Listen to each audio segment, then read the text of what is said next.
Hello, Andy. This is Colin. I won't be able to get in tonight. I'm sweating like a pig. And we're back. It's still episode 360 of the One Up Game podcast. Still David here, One Up Gaming, and we're going to go through the games being played this week. First of all, I want to say that I have actually watched The Flash, the movie, and it was good. It wasn't great, but it was like one of the better DC movies that I've seen. I've never really enjoyed time travel movies, so that kind of threw me off a wee bit. And I will say that I don't think all the CG sort of like commentary it was necessary.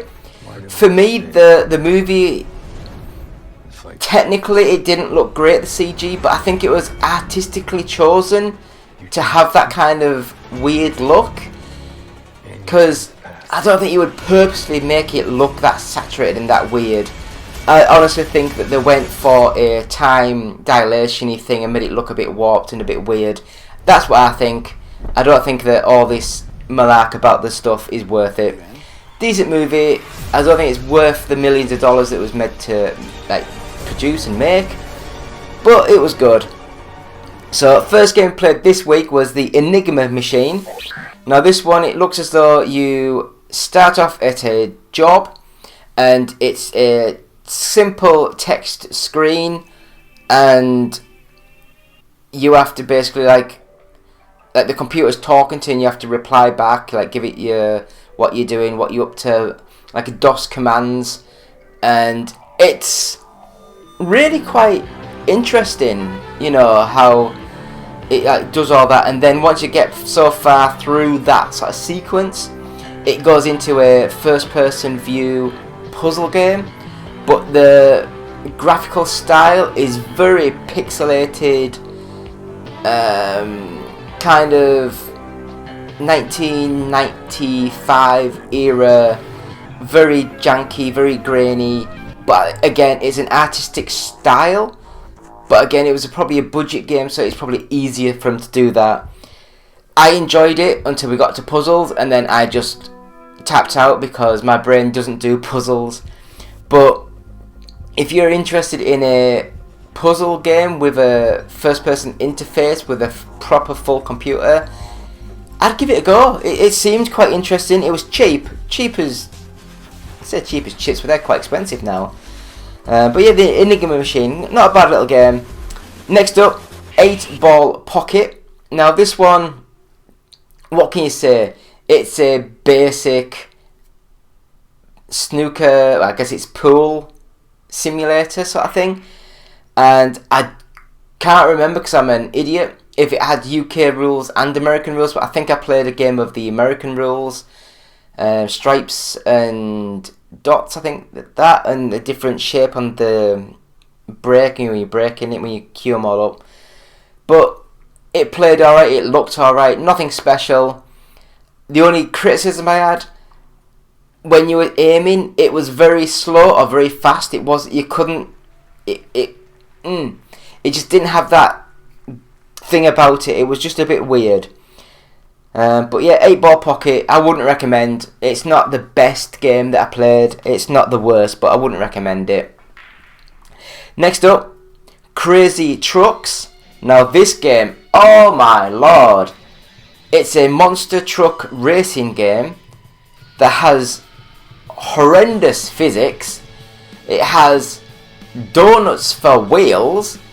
It's so saturated, the bright colours just glow on the screen. It looks like lava, and it does look like a game made for the PS2, just shined up a little bit to go on to like the newer consoles. It's cheap, it's crap, it's rubbish. The physics are all over the place. You hit a car and you bounce all over, and it's just crap. Do not buy this game. I bought this game because I'm an idiot, but yous do not have to buy this game. Next up, I'm going to have a bit of a talk about this one now. So, Ant Stream Arcade.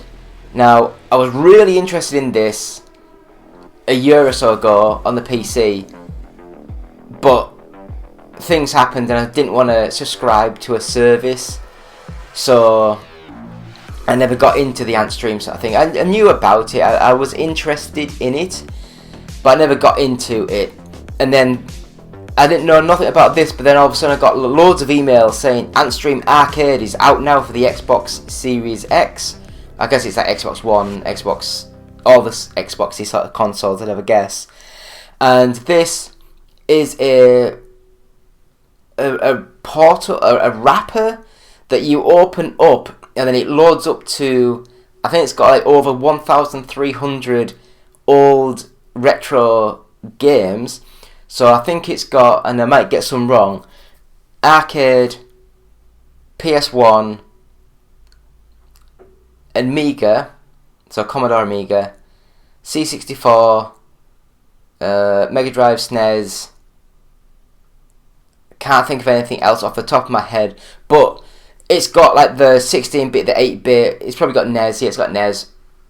So it's got like all those sort of games covered, and you just go on to one of the games that's there. You can favourite it. You can do challenges. You can read about them, and then you click play, and it just boots straight into the game, and you play it. So you are technically streaming the game, but because I don't know why, but it works well. The streaming service works well on this game. It looks good. It looks decent. There isn't as much pixelation. There isn't as much ghosting as some of the other streaming services I've used in the past. It's not as good as Boostroid. So I think Boostroid's technology is really good, but that's £10 a month, and then you'll also have to have your own games. This one you pay, I think it's £30, and you get a year's subscription to the service, or you can pay $79.99, and it gives you like a lifetime membership to the service. So you have to think, is it going to last 3.5 years, or is it not, with licensing agreements and all that kind of stuff going on? But Antstream Arcade, amazing little bit of software, great thing. I recommend it. If you're into retro stuff, it's a no-brainer. Buy it, subscribe to it, play the games, it's amazing. So, next game, Hogwarts Legacy. Now, I was never a big Harry Potter fan. I kind of got that beaten into me by one of my ex-partners years ago. She would watch all the movies, she would listen to all the audiobooks every night before going to bed. And it kind of got drilled into my little feeble brain. And so I thought, I'll give it a go. And Hogwarts Legacy, it's more of a third-person action RPG sort of game. It looks stunning. You know, the background, all the scenery, the photo box things look absolutely stunning. Gameplay is a little bit samey, does nothing new, but if you're into the Harry Potter world, the Wizarding world, you create your own character. Actually, you don't. Sorry, I'm a liar. You are someone from that's 15 that gets brought into Hogwarts, and yeah, stories, and you get the hat on. You chooses who you are, what house you're in. You go, and then you sort of start exploring the castle, and it's amazing. It's absolutely amazing. I love this game.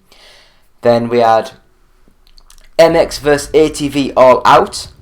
Now this one is the precursor to the one that's came out, was it last year or the year before? No, I can't remember.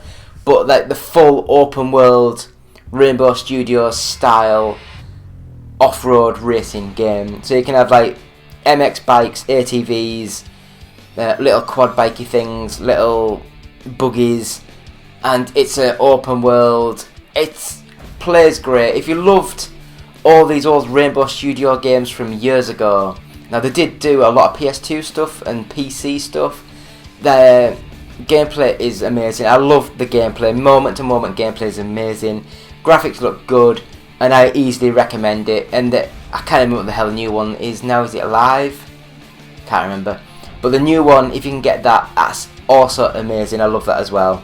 So the last game that we played this week is Steel Rats. Now this one, I loved the intro, I loved the music, proper grungy, heavy metal guitar. and it's you're in a biker gang, and you find out that all people have been kidnapped or whatever stories, and it's a side on platform style game, but you're on your motorbike, and you actually press a button to make the front wheel turn into like a razor bladey saw, and you cut through things as you're driving around, and you combat people, you fight people, and it's a little puzzly platformy sort of game. It's really nice. It's cheap. It's really cheap, and I easily say it is a good little game. So buy that. I recommend that. And as a cheap, cheerful side-on 3D kinda 2D 2.5D sort of game, it's a good little one. So we've been playing the Boosteroid stuff, so please watch our videos. So as always, we have every Monday we have the UK Top 40 charts. Tuesday we have the Boosteroid video. On a Wednesday we have Which is Best. On Thursdays we have the Retro Thursdays. Fridays we have the podcast, which is normally not live, but it's recorded live and I edit it together. It's live. And we also have the games played this week on a Saturday, and every Sunday we have this week's news. So please check out our website, which is oneupgaming.co.uk. Got loads of reviews on there, loads of new news pieces on there, loads of bits and bobs. So thank you to all the new staff. Great having a team again, it's nice. And I will end that here, and we'll come back with a quick break after a quick break, and we'll have this week's news.